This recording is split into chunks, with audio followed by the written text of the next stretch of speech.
She came to town to testify for justice, but left in handcuffs. General Naomi Ellsworth, a decorated black military leader, didn't raise her voice or fight back when two white officers slammed her to the ground outside a gas station. Her only weapon, silence and a reputation the courtroom had no idea was watching.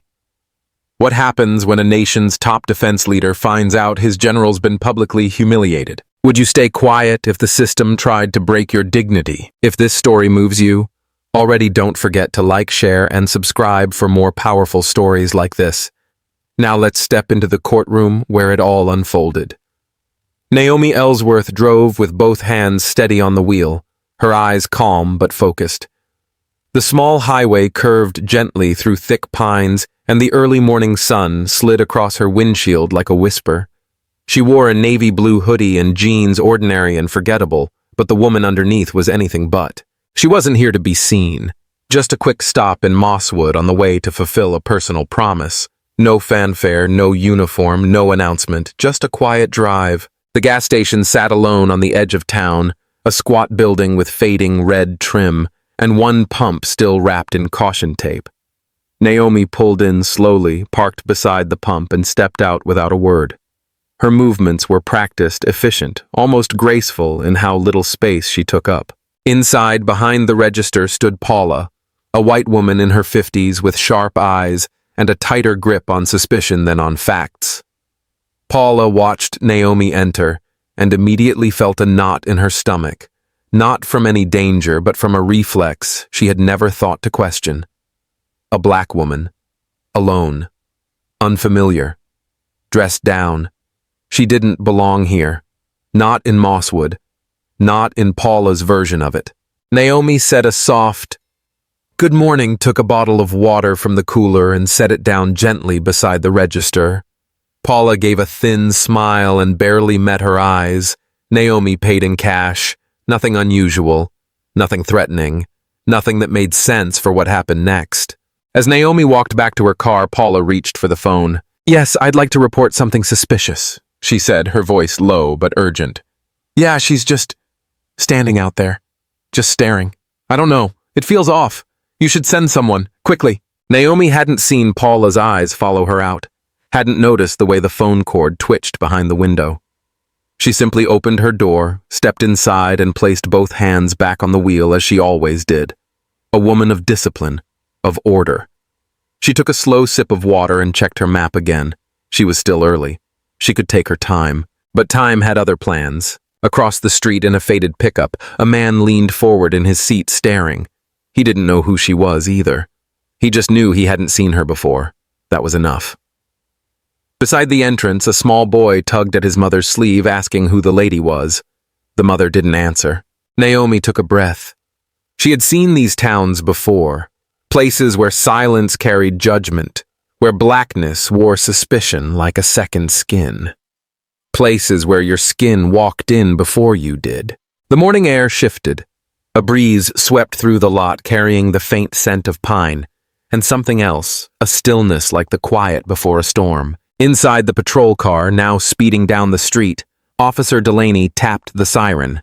His partner Cooper tightened his jaw. "Suspicious black female at the Shell station," the dispatch had said.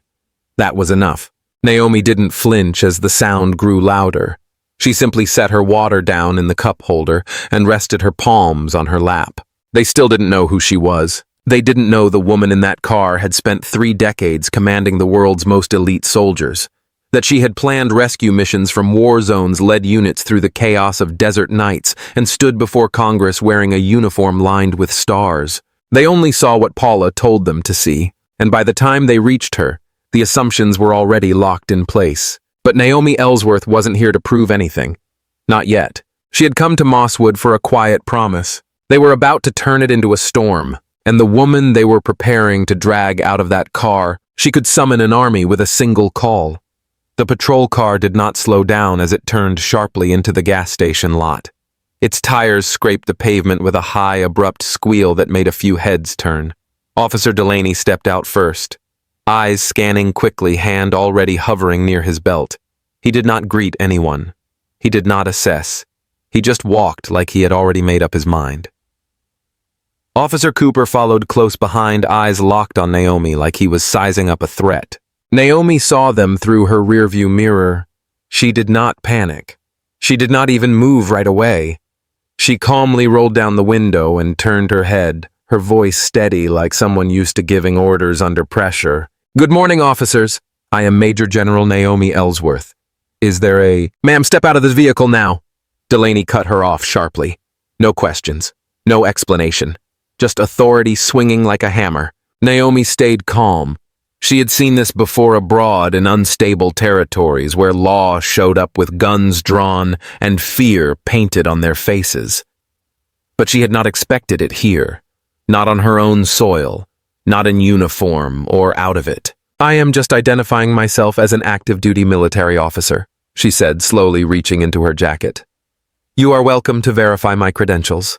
Cooper moved in fast, jaw tight. "We do not know what is in that jacket. Hands on the wheel." Before she could respond, Delaney yanked the door open from the other side. Within seconds, both men had pulled her from the car. Naomi did not resist. She let them move her hands visible. But when her knees hit the pavement, when the hard concrete dug into her skin, a quiet hush settled over the gas station. A few bystanders watched, unsure. Some looked away, but not all. Across the street, a teenage boy held up his phone. His hands were shaking slightly, but he did not look away. He did not know who she was, but something about it felt wrong. He had seen clips like this before, too many of them, but never this close. Never with someone like her. "Please, I am not resisting," Naomi said, her voice low, her tone firm but even. The officers did not respond. One pressed her face against the hood of the car. The other snapped the cuffs around her wrists without hesitation. One woman nearby whispered, "What did she even do?" No one answered her. Naomi said nothing else. She stared ahead. Her breathing controlled her posture, composed even in that humiliating position. Her silence was not weakness. It was restraint. It was memory. It was a lifetime of knowing exactly how much space a black woman is allowed before she is punished for taking up too much of it. They did not know who she was. They did not know about the rooms she had stood in, the flags she had saluted, the classified briefings she had delivered to people with more power than either of them would ever touch. And still they shoved her like she was nobody. She did not resist. She did not fight back. She let the moment happen because she understood something they did not. This was not over. And across the street, the teenager kept recording. What he did not realize yet was that this video, this quiet act of watching, was about to ripple far beyond this little gas station. The kind of storm he was about to unleash would not stop at Mosswood's town limits. It would reach further than anyone here was ready for. The next morning, as sunlight filtered through the courthouse windows, Naomi Ellsworth was led into Courtroom B with her hands still cuffed. The room was quiet, almost too quiet, as if the walls themselves were waiting for something to happen. A few heads turned when she entered, but no one said a word. They just watched, unsure of what to make of this poised woman in plain clothes and silver restraints. At the bench sat Judge Alan Grayson, a man with slicked back hair, wire-rimmed glasses, and the kind of still face that suggested experience rather than empathy. He was known in legal circles as disciplined and methodical, but those who paid closer attention remembered something else. Years ago, Grayson had been the defense attorney in a high-profile case involving a white officer who had fractured a black teen's skull during a traffic stop. The trial had ended in acquittal. Grayson had called it a victory for due process. Others had called it something else entirely. Now, wearing a robe instead of a suit, he peered down at Naomi through the same expressionless mask. "Miss Ellsworth," he began, voice steady and dry, "I am advised that you refused to comply with lawful instructions and presented yourself as a possible threat to public safety." The clerk shuffled papers beside him. A young court-appointed attorney leaned toward Naomi, whispering something, likely urging her to speak, to defend herself, to plead. But Naomi only shook her head once, calm and deliberate. Grayson looked displeased. His gaze lingered a second too long.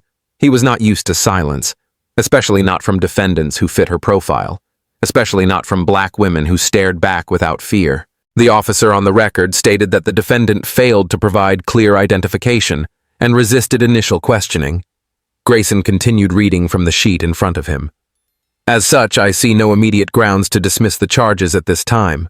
There was a pause in the room, subtle but heavy. The young attorney stood and tried again. Your Honor, with all due respect, the arrest report contains factual inconsistencies, and the defendant is a highly decorated officer in the United States military. This, Grayson raised a hand, curt and dismissive.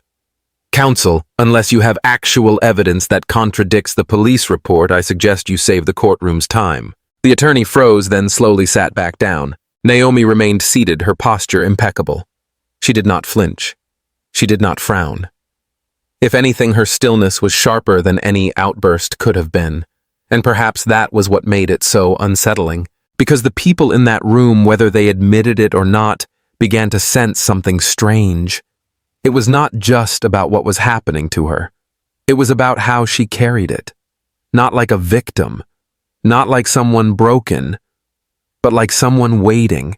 Judge Grayson cleared his throat and moved on to the next name on the docket, as if the woman before him was just another file, just another line in a schedule.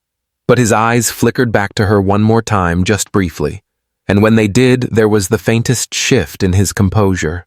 Maybe it was the way she did not look away. Maybe it was the way the room itself seemed to lean toward her, not out of sympathy, but out of respect they did not yet understand. Or maybe deep down it was the realization that this was not going to be the simple case he thought it was. Because the silence surrounding Naomi Ellsworth was not empty. It was gathering weight, and it was not finished speaking. Somewhere deep inside a military dormitory, a young cadet was scrolling through his phone in the quiet hours before dawn when the video stopped him cold. It wasn't the grainy footage or the shaky angle that caught his breath. It was the woman in the cuffs. Even in civilian clothes, even bent to the ground under two officers, she was unmistakable to him. General Naomi Ellsworth. He had heard her speak once years ago at graduation. She had walked into that auditorium like a thundercloud in dress blues and left 1,000 cadets on their feet. Seeing her now, silent, bound, and humiliated, felt like something sacred had been broken. He didn't pause. Within minutes, the video was sent to his commanding officer, and from there it climbed. One inbox to another. Screenshots, phone calls, short messages with long implications. A quiet alarm spreading not in panic, but in purpose. No one raised their voice. They didn't have to. Everyone in the chain of command understood what was unfolding.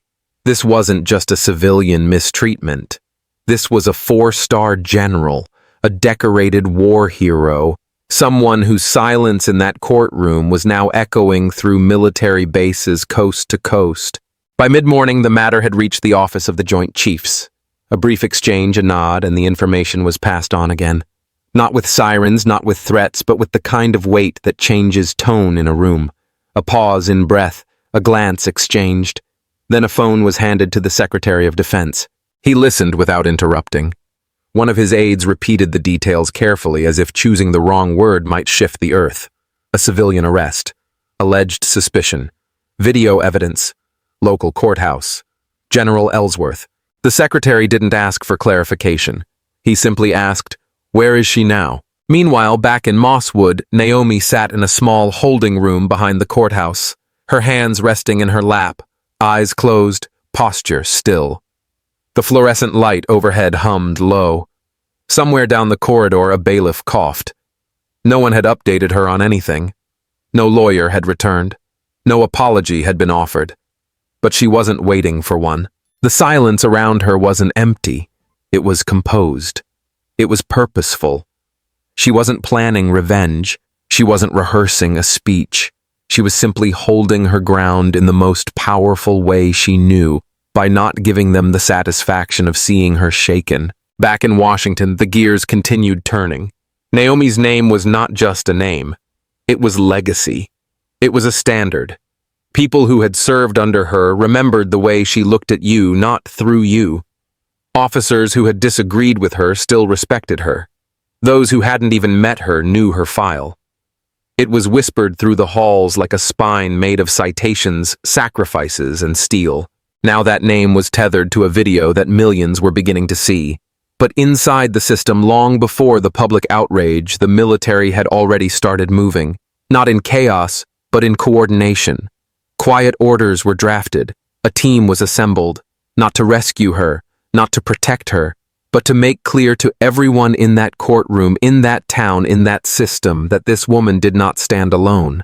And so while local officers filed papers, and a judge prepared for what he thought would be just another morning of posturing and procedure, something much larger had already been set in motion. Naomi sat unaware of the convoy assembling on the outskirts of town. She wasn't thinking of the Pentagon.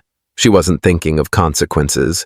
She was thinking of one thing: how many people had endured this same injustice without cameras, without rank, without the hope that anyone might care. The door to her room creaked, but no one came in.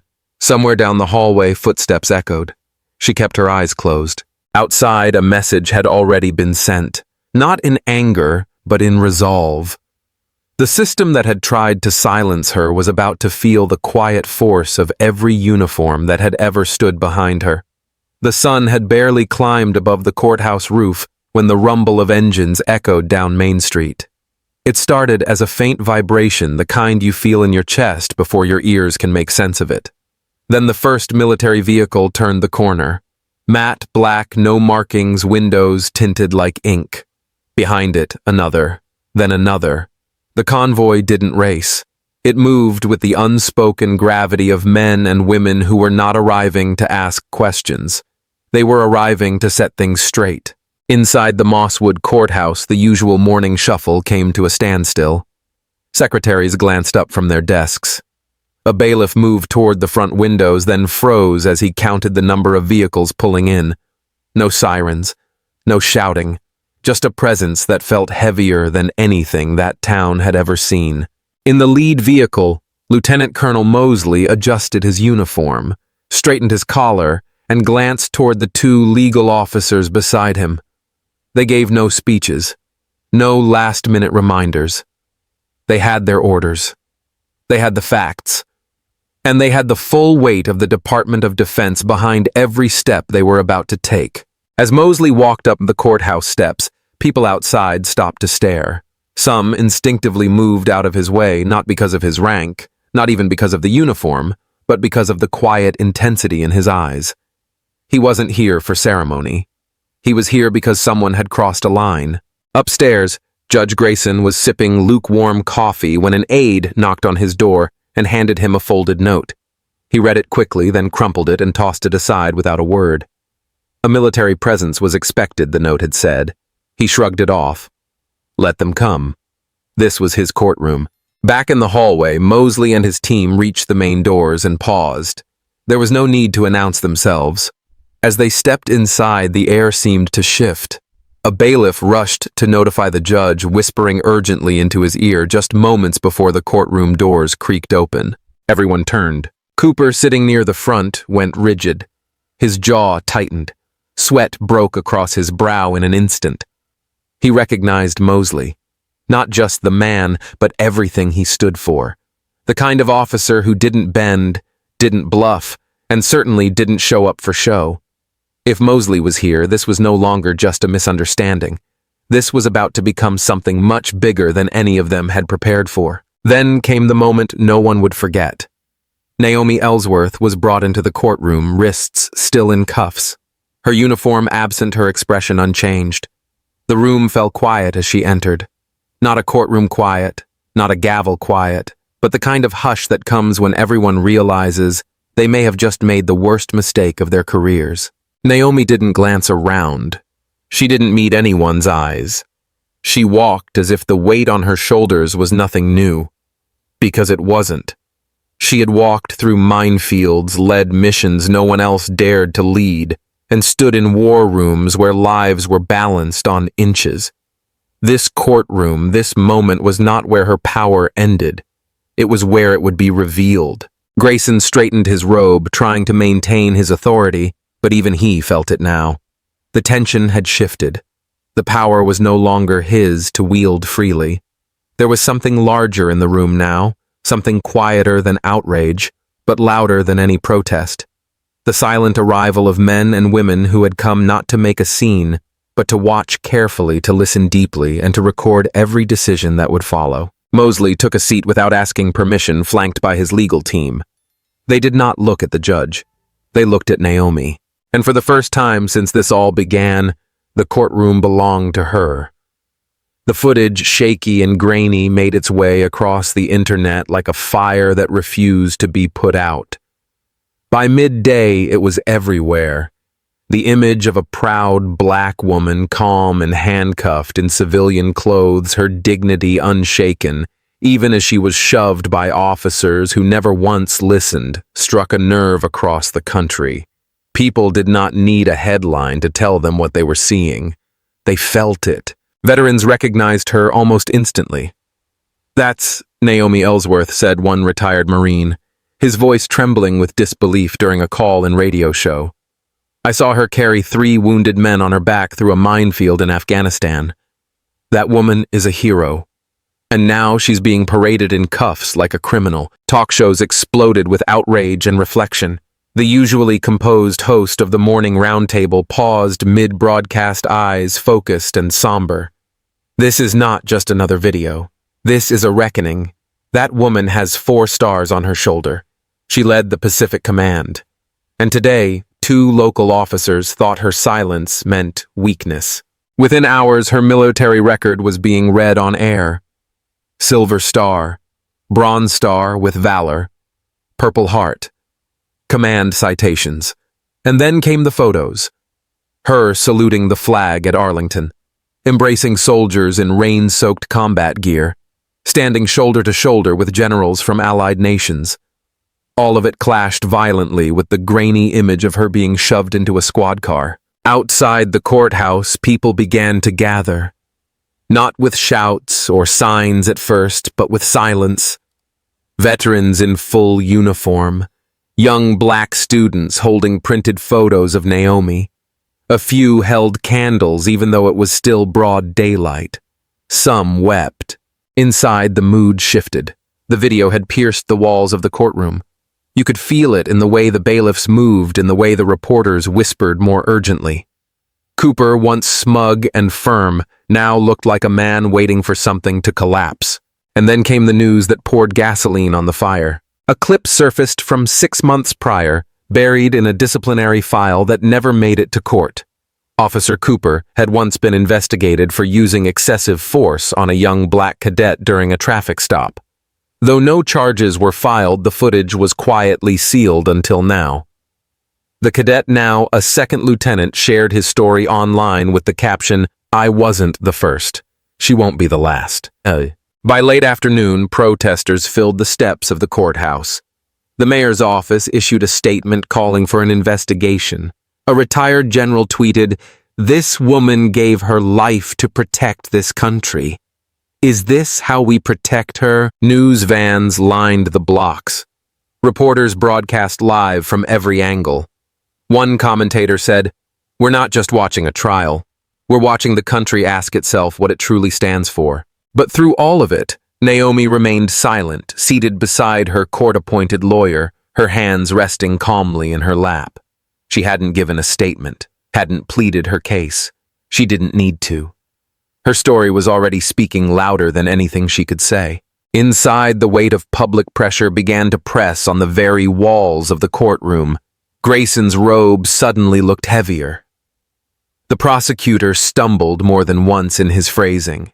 Even the court stenographer's fingers moved slower, like they were no longer sure they wanted to record what was unfolding. And still Naomi did not raise her voice. Her silence, once dismissed as weakness, now echoed with power. It became a mirror, forcing the room to look at itself. The country wasn't waiting anymore.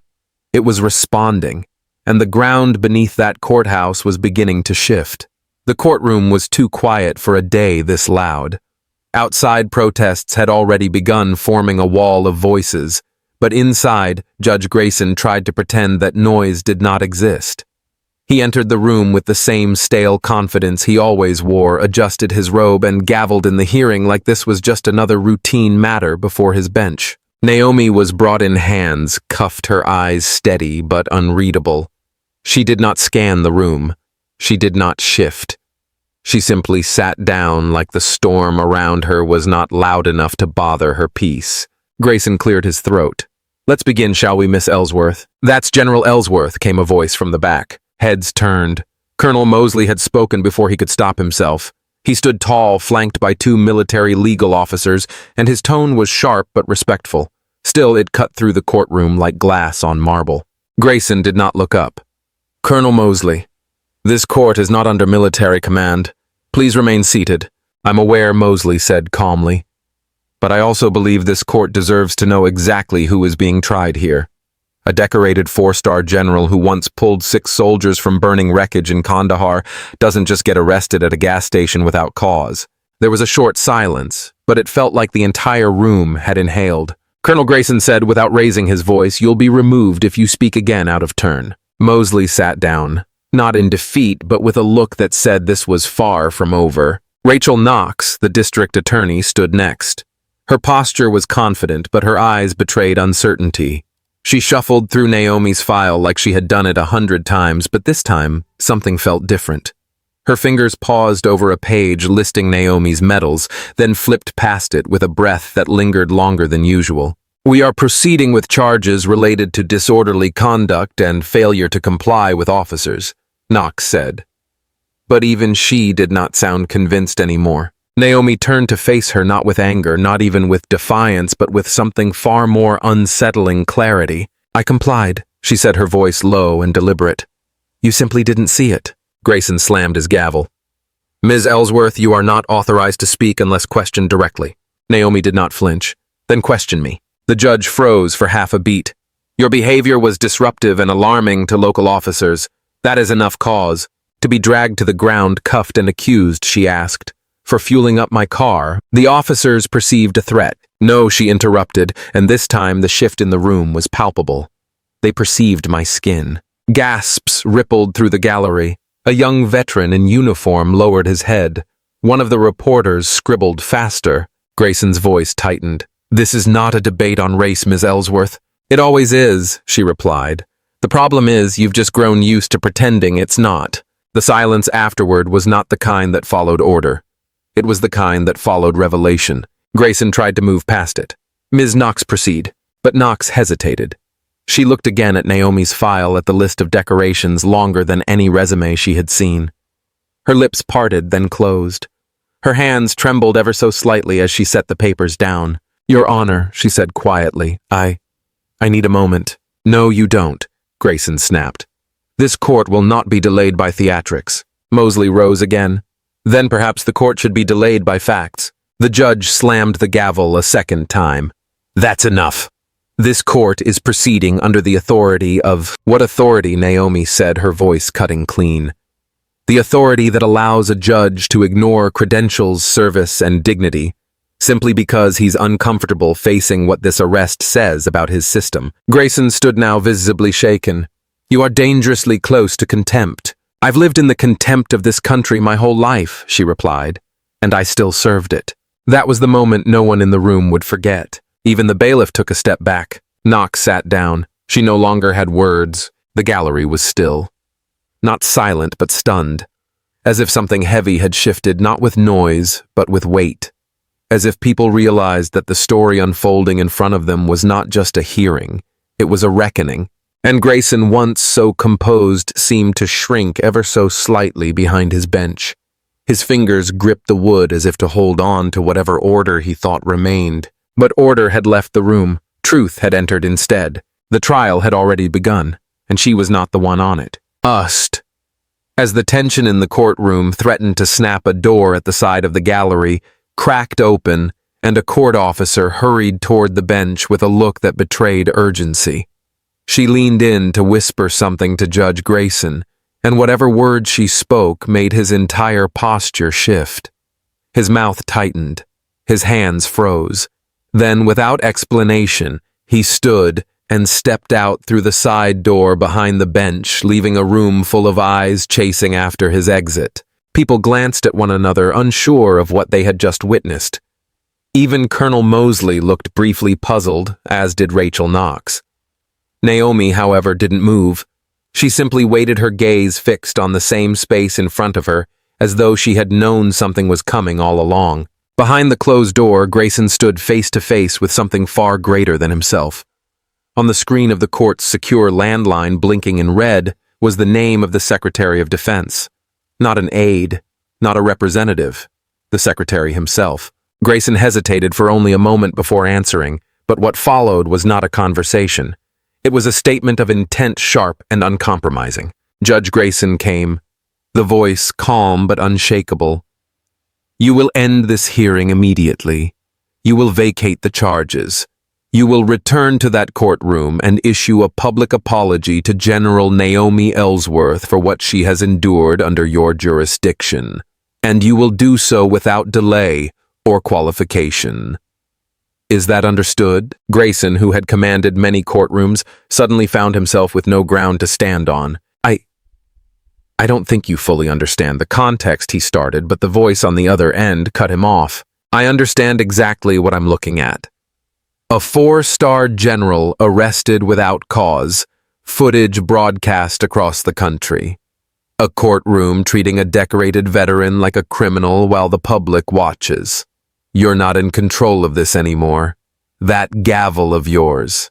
It weighs a lot less than the trust of the American people. Now get back in there and do the right thing." And just like that, the line went dead. Grayson stood still for a second longer. Then he returned. When he walked back into the courtroom, the change in him was so visible it drew a ripple of reaction. His skin looked paler. His hands no longer moved with assurance. And when he sat, it wasn't with authority. It was with weight. Like a man carrying something he could no longer hide. He cleared his throat, but his voice barely carried. "This court," he began slowly, "has received new information. And in light of that, the charges against Naomi Ellsworth are hereby dismissed." A breathless hush spread across the room. You could hear nothing but the sound of shoulders dropping and people exhaling like they had forgotten how to breathe. Grayson didn't look up. Furthermore, this court recognizes the error in its treatment of Ms. Ellsworth and offers its apology to her for what has transpired under its watch. He paused as if each word tasted like stone. Then he nodded toward the bailiff who unlocked the defendant's gate. Colonel Mosley stood without waiting. He crossed the room in a few long strides, stepped up beside Naomi, and without asking permission or ceremony reached for the cuffs. There was a loud click. Then silence again. The cuffs dropped to the floor. Naomi stood slowly. Not triumphantly, not in anger. She simply stood like someone reclaiming what had never truly been taken from her.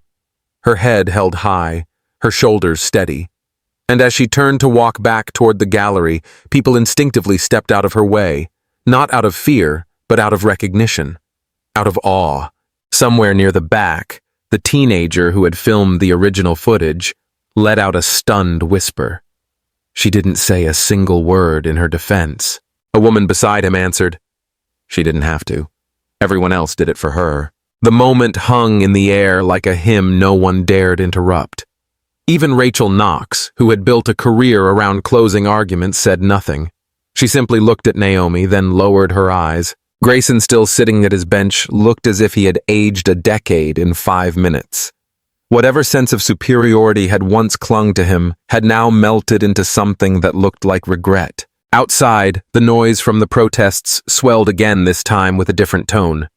The chants were still loud, still insistent, but they no longer sounded like pleading. They sounded like something turning, something waking up. Inside, Naomi didn't speak. She didn't need to. The power in the room had shifted, and everyone knew it. For a long moment, the courtroom remained hushed, filled only with the sound of people breathing and the low creak of benches shifting under the weight of stunned silence. Grayson sat motionless behind the bench, still looking down at the desk before him, as if unsure how to proceed. Then finally, with a voice that no longer carried authority, but something closer to obligation, he spoke. "Colonel Naomi Shepard, you have the floor." She did not rise quickly. She did not make a show of it. She stood with the kind of grace that comes from knowing who you are when no one else in the room seems to. Her posture was upright, calm, unshaken. She looked ahead, not at Grayson, not at the prosecutors, not even at Mosley, but toward the rows of spectators as though the real court sat out there among the ordinary people. "I'm not here to clear my name," she began softly, but the weight of her words pressed into every ear like a slow-moving tide. "Because it was never stained. I am not here to argue facts because truth has a way of surviving even when buried." People leaned in. Her voice did not rise. It did not need to. There was something in the way she spoke, quiet and unwavering, that held the entire room still. "I am not angry," she said, and you could hear the crack in that sentence, even if her voice did not betray it. "I am tired. Tired of seeing dignity mistaken for silence. Tired of watching those who serve this country be asked to prove again and again that their humanity matters." She paused. "And I am not just speaking for myself.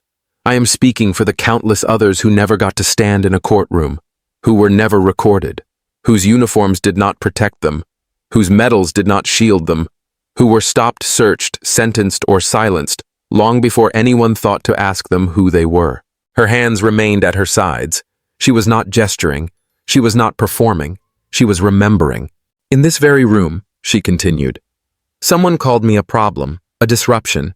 But what do you call a system that lets that happen and looks away?" The words did not echo, but they landed one by one like pebbles dropped into a still pond. The reactions were small at first. A throat cleared, a hand brought to a face, a quiet intake of breath. But soon several in the gallery bowed their heads, overcome by something they could not quite name. Some wiped tears. Others looked straight at her, unmoving. A teenage girl near the back whispered to her mother, "She looks like Grandma when she stood up at church." Naomi looked at no one in particular, but somehow you felt she was speaking to each person individually. "This country is not broken," she said, "but it is bruised. And every bruise tells a story. You cannot heal what you will not touch. You cannot fix what you refuse to see." She let the silence settle again, not out of hesitation but out of respect, as if the room needed time to breathe in what had just been said. "And for those who came before me," she added, her voice softening even further, "who marched, who fought, who endured far worse and were never given a voice, I speak now." That was all. No grand conclusion, no vindictive remark, no plea for sympathy, just truth given space. When she sat down, no one clapped, no one cheered. But the silence that followed was not empty, it was sacred.